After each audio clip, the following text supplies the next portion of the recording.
Hoje é o Dia Internacional da Mulher e eu quero tratar sobre um tema bíblico apologético ligado às mulheres.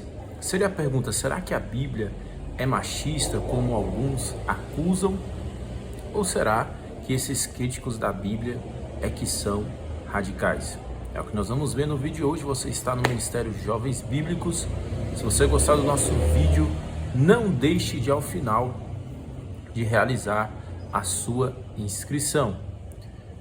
Para começar a resposta dessa pergunta, eu quero ler aqui Gálatas 3:28, que diz assim: nisso não há judeu nem grego, não há servo nem livre, não há macho nem fêmea, porque todos vós sois um em Cristo Jesus.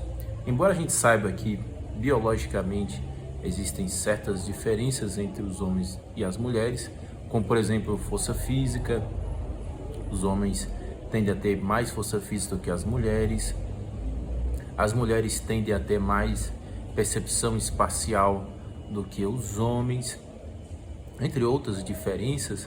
Nós vemos que para Deus, em Deus, a Bíblia deixa claro que na essência homem e mulher são iguais. Ele está falando que não há escravo nem livre, que não há judeu nem grego. Tem gente que fala que a Bíblia apoia a escravidão. Ele está falando não há servo nem livre. A Bíblia também é contra a escravidão. Depois eu posso fazer um vídeo específico sobre escravidão. E nem macho e nem fêmea, porque todos vós sois um em Cristo Jesus. Em Cristo Jesus há a plena igualdade. E para nós julgarmos se a Bíblia é machista ou não, a gente tem que analisar também no tempo que ela foi escrita, não pelos valores atuais, mas sim no momento em que ela foi escrita. Embora ela expresse valores celestiais, a Bíblia também respeita a cultura humana, porque ela está se comunicando com o ser humano. E o ser humano, para compreender aquilo que a Bíblia está dizendo, a Bíblia precisa usar uma linguagem humana, uma linguagem da época, porque senão o ser humano não compreende a mensagem de Deus. Há 2000 anos atrás, mais ou menos, ainda no primeiro século, foi quando, segundo a maioria dos especialistas, os evangelhos foram escritos, as cartas paulinas.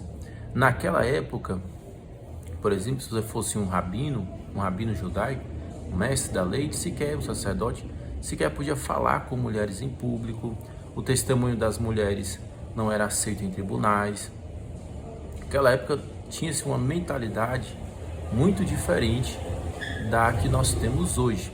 E o que Jesus fez, o primeiro ponto que eu quero deixar é que Jesus escolheu mulheres como discípulas, como por exemplo Maria Madalena, a sua própria mãe Maria, e ainda por cima Jesus ele conversou com a mulher samaritana, algo que não podia, e deu dignidade à mulher samaritana, restaurando a visão dela, restaurando a vida dela, para que ela não ficasse por aí perdida com um marido diferente a cada momento. Ele fez um trabalho de restauração, transformação. Ele entrou em contato com a mulher samaritana, algo que um homem como ele não podia fazer naquela época. Jesus foi um dos pioneiros na defesa do direito das mulheres. Um segundo ponto que precisa ser posto e bem colocado, bem esclarecido, é que na Bíblia nós vemos várias mulheres tendo destaque, tendo posições de liderança. Nós temos que lembrar que a Bíblia não foi escrita hoje, ela foi escrita, os evangelhos no primeiro século, o Antigo Testamento ainda mais antigo. E o que a Bíblia já trazia? Mulheres em posição de liderança. Tem, por exemplo, Miriam, que foi a irmã de Moisés, sendo uma líder também naquela época. Você tem Débora, que foi profetisa. A profetisa também exercia uma certa liderança espiritual. Você vai ter a profetisa Ulda. No Novo Testamento você vai ter a diaconisa Febe, a cooperadora Priscila.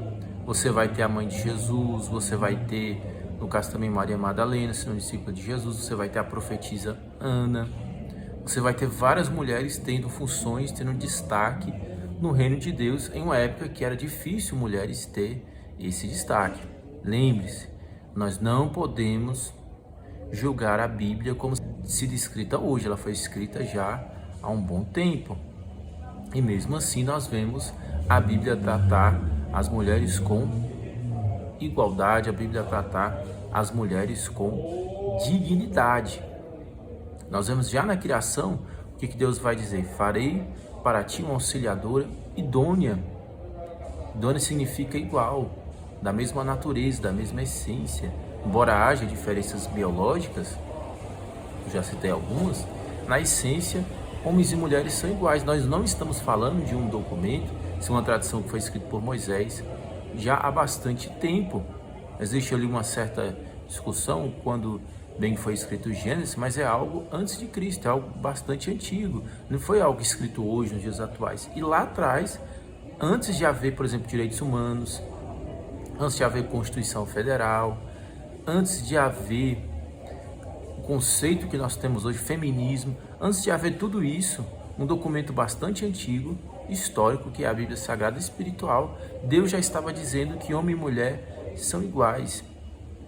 Nós vemos que é o contrário, que em resumo, a Bíblia ela não é machista, ela não é contra as mulheres. Pelo contrário, a Bíblia é um livro que traz dignidade para as mulheres. É verdade que a Bíblia ela dá preferência na liderança para os homens. Os homens ocupam mais os cargos de liderança, mas nós vemos também como, por exemplo, Débora, que conseguiu ser juíza, que é uma líder espiritual e civil no Antigo Testamento.